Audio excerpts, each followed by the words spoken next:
Kami dito sa, ako lang kung pwede pumasok dito sa, ano ba to? St. Patrick Catholic Church. But it was over here. Okay. Sarado?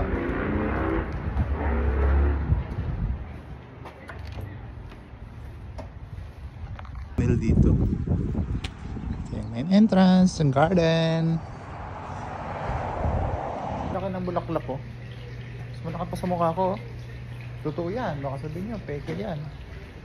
Ng mga bulaklak dito, buhay na oh.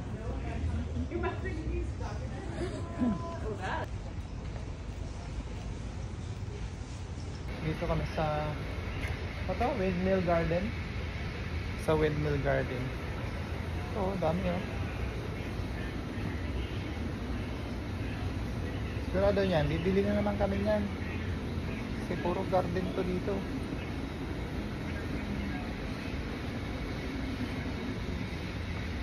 Marco, ito maliliit.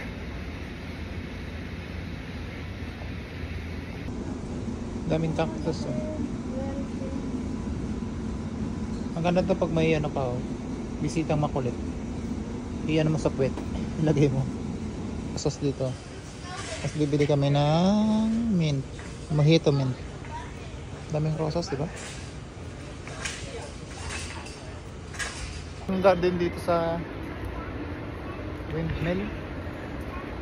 Oh, kahit sa may paling oh, puro halaman. Sa likod ko sa harap, diba? Kaya na pa kami naglalakad, puro halaman.